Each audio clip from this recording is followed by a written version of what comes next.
नमस्कार विद्यार्थी मित्रो, अमरावती येथे स्पर्धा परीक्षेसाठी इंग्रजी व्याकरण शिकवणारे आशिष भाकरे सर यांच्या संकल्पनेतून साकारी एमपीएससी चालता बोलता या अभिनवपूर्ण उपक्रमात मी जीवन भाकरे आपलं स्वागत करतो। आणि आज आपण आलेलो आहोत 3 डॉट्स स्टडी सेंटर मध्ये आणि इथे काही विद्यार्थी मित्र आपल्याला दिसत आहेत। आपण त्यांना एमपीएससी संबंधित प्रश्न विचारूया। जर त्यांनी 4 प्रश्नांची सलग अचूक उत्तरे दिली तर त्यांना मिळणार आहे चांदीचं नाणं। तर आज हे चांदीचं नाणं कोण पटकावते ते बघूया आणि आपण जाऊया यांच्याकडे आणि यांना एक प्रश्न विचारूया। साम्यवादी क्रांती कोणत्या देशात झाली आहे? जगातील पहिली साम्यवादी क्रांती कोणत्या देशात झालेली आहे? यांच्याकडे जाऊया आपण। रशियामध्ये। कन्फर्म आहे तुम्ही? उत्तर बरोबर आहे, रशियाचं उत्तर आहे। तर आपण यांना दुसरा प्रश्न विचारूया। मसुरी हे थंड हवेचे ठिकाण कोणत्या राज्यात आहे? उत्तराखंड। उत्तर बरोबर आहे, याचं उत्तर आहे उत्तराखंड। समोर त्यांना आपण दुसरा प्रश्न विचारूया। अकबराच्या दरबारातील दसवंत आणि बसवन या व्यक्ती कोणत्या क्षेत्राशी संबंधित होत्या? अकबराच्या दरबारातील दसवंत आणि बसवन या व्यक्ती कोणत्या क्षेत्राशी संबंधित आहे? बुद्धिबळ। उत्तर चुकीचं आहे, याचं उत्तर आहे चित्रकला। आपण यांना प्रश्न विचारूया। तिहार जेल कोणत्या शहरात आहे? हे खूप प्रसिद्ध आहे। तिहार जेल कोणत्या शहरात आहे? नवी दिल्ली। तुम्ही जवळ बरोबर आहे तुमचं उत्तर। दिल्ली। क्या बात आहे, उत्तर बरोबर आहे, दिल्ली याचं उत्तर आहे। तर यांना आपण दुसरा प्रश्न विचारूया। भारत स्वतंत्र झाला तेव्हा भारतीय राष्ट्रीय काँग्रेसचे अध्यक्ष कोण होते? राजेंद्र प्रसाद। तर याचं उत्तर आहे आचार्य कृपलानी। प्रश्न विचारूया। सहारा वाळवंटामध्ये आफ्रिका खंडाचे किती नैसर्गिक भाग पडले आहेत? 6। तर चुकीचं आहे, याचं उत्तर आहे 2 भाग पडलेले आहेत। आपण ज्या शो मध्ये आलो त्याचं नाव घ्या, एमपीएससी। एमपीएससी। तर आता आपण यांना प्रश्न विचारूया। धुळे हा जिल्हा कोणत्या प्रशासकीय विभागात येतो? नाशिक। उत्तर बरोबर आहे, नाशिक याचं उत्तर। तर आपण यांना दुसरा प्रश्न विचारूया। तुमचं नाव काय? प्रणित जोग। प्रणित, तुमच्यासाठी दुसरा प्रश्न असा आहे की भारतातील सर्वात प्राचीन पर्वतरांग कोणती आहे? अरवली पर्वत। त्या बात आहे, दुसऱ्या प्रश्नाचं उत्तर बरोबर आहे आणि ते जवळपास पोहोचल्या चांदीच्या नाण्यापर्यंत आहे। आता जर त्यांनी 2 प्रश्नांची उत्तरं दिली तर त्यांना मिळणार आहे चांदीचं नाणं।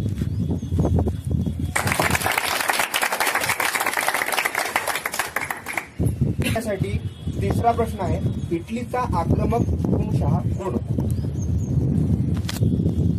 अलेक्झांडर। मला पुन्हा प्रश्न विचारतोय, इटलीचा आक्रमक हुकुमशहा कोण होता? याचं उत्तर आहे मुसोलिनी।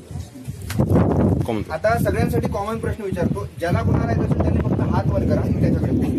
तर प्रश्न असा आहे, नर्मदा नदीवरील बहुचर्चित प्रकल्प कोणता आहे?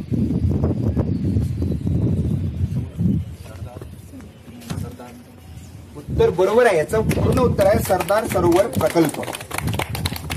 तर यांना आपण दुसरा प्रश्न विचारूया।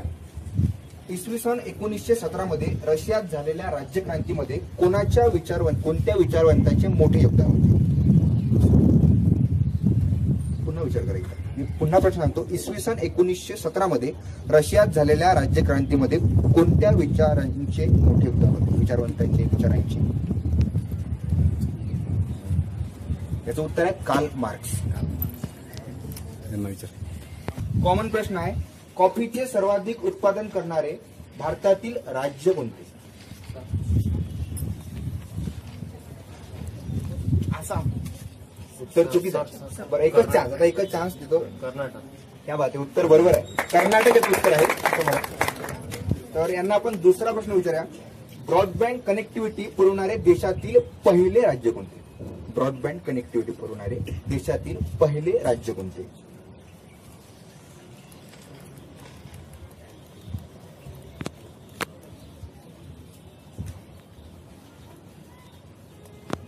कोणाला येते इकडे? तर याचं उत्तर आहे केरळ. फक्त ज्याला कोणाला येईल त्याने हात वर करा. भारताच्या पहिल्या महिला राष्ट्रपती कोण आहेत? तर महिला आपण यांना विचारूया. तर अगदी बरोबर आहे प्रतिभाती पाटील. आणि आपण यांना दुसरा प्रश्न विचारूया. भारतातील युरेनियमच्या खाणी कुठे आहेत? बरं, राज्य सांगा. यांच्याकडे जाऊया आपण. उत्तर चुकीचं आहे. कुणाला येते का इकडे? एकदा लास्ट. क्या बात आहे, उत्तर अगदी बरोबर आहे. तर यांना आपण दुसरा प्रश्न विचारू. तुमचं नाव काय आधी? मनीष बोल. मनीष, तुमच्यासाठी असा प्रश्न आहे की जीएसटी याचा फुल फॉर्म काय? Goods service tax. क्या बात आहे, उत्तर बरोबर आहे यांचं. तर यांना आपण तिसरा प्रश्न विचारूया. थोडा विज्ञानाशी संबंधित आहे. विज्ञानाच्या विद्यार्थ्यांनी तयार राहावं. दुधामध्ये कोणती शर्करा असते? या बाबतीत उत्तर बरोबर आहे. लॅक्टोज शर्करा दुधामध्ये असते. समोर. तर यांच्यासाठी दुसरा प्रश्न असा आहे की राष्ट्रपती पदावर बिनविरोध निवड कोणाची झाली होती?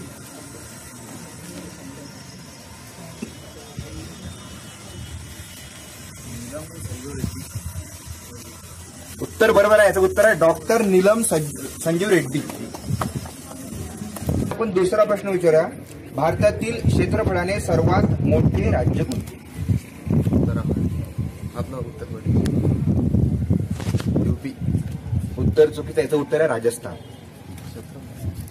पुन्हा कॉमन प्रश्न विचारतो. ज्याला कोणाला त्यांनी हात वर करा. भारतातील सर्वात मोठे धरण कोणते?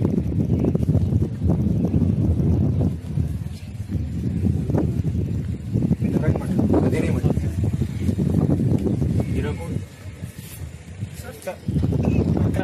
या बाबतीत उत्तर बरोबर आहे. याचं उत्तर आहे भाकरा नांगल आणि ते हिमाचलमध्ये आहे. तर यांना आपण दुसरा प्रश्न विचारूया. भारतातील सर्वात मोठी मस्जिद कोणती? जामा मस्जिद. उत्तर बरोबर आहे. याचं उत्तर आहे जामा मस्जिद. तर यांना आपण तिसरा प्रश्न विचारू. त्याच्यासाठी तुमचं नाव जाणून घ्या. तुमचं नाव? शुभम चौधरी. शुभम चौधरी, तुम्ही खूप छान खेळताय आणि आम्हाला वाटतं की तुम्ही चांदीचं नाणं न्यायला हवं. तर तुमच्यासाठी तिसरा प्रश्न आहे की सार्कचे मुख्यालय कुठे आहे?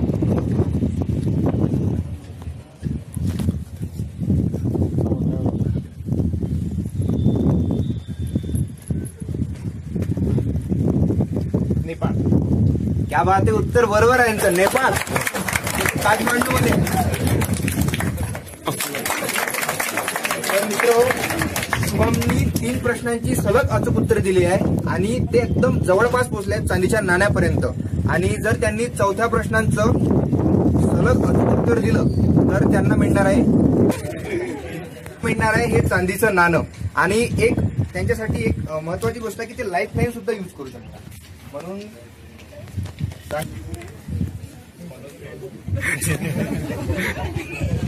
नमस्कार मित्र हो, आपण आलोय एमपीएससी चालता बोलता तर्फे. आणि या एमपीएससी चालता बोलताची यांची संकल्पना आहे आशिष भाकरे सरांची. आणि याच्यामध्ये आपण प्रश्न विचारत असतो. जर 4 प्रश्नांची विद्यार्थ्यांनी सलग अचूक उत्तर दिली तर त्यांना मिळतं चांदीचं नाणं. आणि आज आपल्या शुभम यांनी 3 प्रश्नांची सलग अचूक उत्तर दिली आहे आणि ते चौथ्या प्रश्नासाठी खेळायला तयार आहे. तर तुम्ही चांदीच्या नाण्यासाठी खेळायला तयार आहे का? हा तयार आहे. तर तुम्हाला चौथा प्रश्न आहे तर तुम्हाला चौथा प्रश्न असा आहे, भारत व चीन मधील सीमारेषा कोणती आहे? विचार करा, तुमच्याकडे वेळ आहे. भारत व चीन यांच्यामधील सीमारेषा कोणती आहे? तुम्ही तिचं नाव काय? तुम्ही कॉल करू शकता.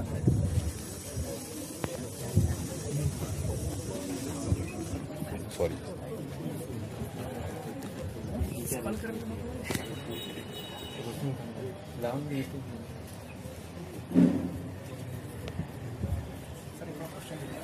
भारत व चीन मधील सीमारेषा कोणती आहे? त्याचं नाव काय? भारत व चीन मधील सीमारेषा कोणती? हॅलो सर, एक प्रश्न विचारावा तुम्हाला. भारत व चीन मधील सीमारेषा कोणती आहे सांगू शकता का? सांगा ना मग. मॅकमोहन. कन्फर्म आहे तुम्ही? Confirm McMahon. क्या बात आहे, उत्तर बरोबर आहे. आणि आपल्या चांदीच्या नाण्याचे विजेते आहे शुभम चौधरी, हे आपल्या चांदीच्या नाण्याचे विजेते आहे. क्या बात आहे, जोरदार टाळवत एमपीएससी क्या बात आहे. आपल्या एक चांदीचं नाणं 3 डॉट्स स्टडी सर्कल मध्ये गेलेलं आहे आणि आपण दुसऱ्या चांदीच्या नाण्यासाठी खेळतोय. आणि आताही मला वाटते की दुसरं पण चांदीचं नाणं तुम्ही न्यायला हवं, म्हणून पुन्हा आपण सुरुवात करूया. सगळ्यांसाठी पहिला कॉमन प्रश्न आहे, भारतातील यापूर्वी किती वेळा आर्थिक आणीबाणी झाली होती, म्हणजे झाली आहे? भारतामध्ये यापूर्वी किती वेळा आर्थिक आणीबाणी चालू होती? या बाबतीत उत्तर बरोबर आहे, एकदाही नाही. तर यांना आपण दुसरा प्रश्न विचारूया, नागालँडची राजधानी कोणती आहे? या बाबतीत उत्तर अगदी बरोबर आहे, त्याचे उत्तर आहे कोहिमा. तिसरा प्रश्न विचारूया, त्याच्या आधी त्यांचं नाव जाणून घ्या. त्याचं नाव काय? गजानन, मी तुम्हाला प्रश्न विचारतो, सार्कची स्थापना कोणत्या वर्षी झाली? सार्कची स्थापना 2009. उत्तर चुकीचं आहे. याचं उत्तर आहे 1985 आणि ती ढाकामध्ये झाली आहे, म्हणजे बांगलादेश या देशात. त्या राज्याचे लोकनृत्य कोणते? बिहार या राज्याचे लोकनृत्य कोणते? म्हणजे जसं महाराष्ट्राचं लावणी आहे. उत्तर सगळ्यांनी कॉमन दिलं. याचं उत्तर आहे बेडेसिया. राज्याचे लोकनृत्य कोणते? एक उत्तर बरोबर आहे यांचं, गरबा उत्तर आहे गुजरात या.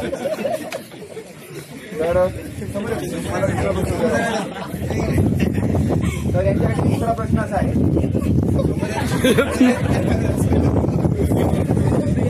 तर खेळायच्या आधीच त्यांनी हार मारली. त्यांना आपण दुसरा प्रश्न विचारूया, भारतातील सर्वाधिक उष्ण हवेचे ठिकाण कोणते? भारतातील सर्वाधिक उष्ण हवेचे ठिकाण कोणते? कोणालाच येत नाही? चंद्रपूर. उत्तर चुकीचं आहे, महाराष्ट्राबद्दल बोलतोय. त्याचं उत्तर आहे गंगानगर, राजस्थान. पुन्हा प्रश्न विचारतो, भारतातील सर्वाधिक मोठा रस्ता कोणता? त्या बाबतीत उत्तर बरोबर आहे यांचं, ग्रँड ट्रँक रोड. आणि हा रस्ता कोलकाता ते अमृतसर या दरम्यान आहे. त्यांना आपण दुसरा प्रश्न विचारूया, तुमचं नाव काय? चरण, तुमच्यासाठी दुसरा प्रश्न असा आहे की भारतातील भूदान चळवळीचे जनक कोण आहे? कोणी सांगू नये. उत्तर बरोबर आहे, भावे. तिसरा प्रश्न विचारूया, तुमचं नाव? चेतन काळे. चेतन, तुमच्यासाठी तिसरा प्रश्न असा आहे की स्वतंत्र पाकिस्तानच्या निर्मितीची योजना कोणी मांडली? तर चुकीचं आहे, याचं उत्तर आहे रहमत अली. MPSC MPSC. चला, सगळ्यांसाठी कॉमन प्रश्न आहे, खडकवासला विधानसभा मतदारसंघ हा कोणत्या लोकसभा मतदारसंघाचा भाग आहे? पुन्हा विचारूया, खडकवासला विधानसभा मतदारसंघ हा कोणत्या लोकसभा मतदारसंघाचा भाग आहे? पुणे. तर चुकीचा, जवळपास पोहोचले, ते बारामतीचं उत्तर आहे. एक प्रश्न विचारतो सगळ्यांसाठी, विदर्भाचा कॅलिफोर्निया म्हणून ओळखले जाणारे वरुड, मोर्शी हे 2 तालुके कोणत्या लोकसभा मतदारसंघामध्ये मोडल्या जाते? उत्तर अमरावती. मला वाटलंच अमरावती मतदार, पण याचं उत्तर आहे वर्धा मतदारसंघ. प्रश्न आहे, पश्चिम घाटातील सर्वाधिक उंचीचे पर्वत शिखर कोणते? उत्तर उत्तर बरोबर आहे. यांनी सगळ्यांनी कॉमन उत्तर दिलं, त्यामुळे हे ग्राह्य धरले जाणार नाही. तर यांच्यासाठी पुन्हा प्रश्न आहे, कोणत्या वायू हवेपेक्षा हलका असतो? कोणता वायू हवेपेक्षा हलका असतो? विज्ञानाच्या विद्यार्थ्यांना येऊ शकता उत्तर. थोडा चुकलेला आहे, जवळपास पोहोचले, ते हायड्रोजन उत्तर आहे. आपला आजचा एपिसोड इथेच संपलेला आहे आणि आपल्या आजच्या एपिसोडचे विजेते आहे शुभम चौधरी आणि त्यांनी चांदीचं नाणं पटकावलेलं आहे. आणि त्यांच्यासाठी दुसरी आनंदाची गोष्ट म्हणजे आशिष भाकरे सरांचे इंग्रजी व्याकरणाचे क्लासेस हे त्यांना फ्री आहे. त्यांनी कधी पण ते जॉईन करू शकतात. आणि आपण आज आलेलो होतो अमरावती 3 स्टडी सर्कलमध्ये आणि त्यांचे संचालक हर्षवर्धन सर आणि सुयोग सरांनी आपल्याला खूप मदत केली. त्यांचं पण मी खूप आभार मानतो आणि शुभमचं एकदा जोरदार टाळ्या स्वागत करतो. आणि आपण जाणून घेऊया की शुभमला बक्षीस मिळाल्यानंतर चांदीचं नाणं मिळाल्यानंतर कसं वाटतं की त्याला क्लास पण फ्री आहे. हा उपक्रम पाहून मला म्हणजे चांगलं वाटलं. कारण कसं हा जो उपक्रम आहे तो आपल्या ज्ञानाची वृद्धी करण्यासाठी उपयुक्त आहे. आणि जे आता स्पर्धा परीक्षेचं जे युग आहे त्याच्यामध्ये या पद्धतीनं जर आपण अभ्यास केला तर आपलं कसं ते म्हणजे चिरकालीन लक्षात राहू शकते. आणि जे पेपराच्या वेळेस जे कन्फ्युजन होतात ते पण दूर होऊ शकते. आणि हा उपक्रम तसा म्हणजे एकदम छान वाटला मला. आणि मी पण ते युट्यूबवर व्हिडिओ वगैरे बघितले तर म्हणजे सह्याद्री वाहिनीवरून थोडं संकल्पना छान आहे. तेव्हा पण मी पाहत होतो. धन्यवाद. शुभम तुझ्या पुढील भावी आयुष्यासाठी खूप खूप शुभेच्छा. आणि मित्र असेच आमचे एमपीएससी चालता बोलताचे नवनवीन व्हिडिओ पाहण्यासाठी एमपीएससी चालता बोलता किंवा आशिष भाकरे चॅनल हे सबस्क्राईब करा. आणि तुम्हाला जर गेस्ट अँकर म्हणून जर कोणाला यायचं असेल तर त्यांनी आपलं नाव कमेंट बॉक्समध्ये सुचवा. आणि समजा जसं आम्ही आज 3 स्टडी सर्कलमध्ये आलेलो आहोत, जर तुम्हाला जर तुमच्या परिसरामध्ये आम्हाला बोलायचं असेल तर तुमच्या परिसराचं नाव सुचवा. आणि पुन्हा भेटूया पुढच्या एपिसोड. एमपीएससी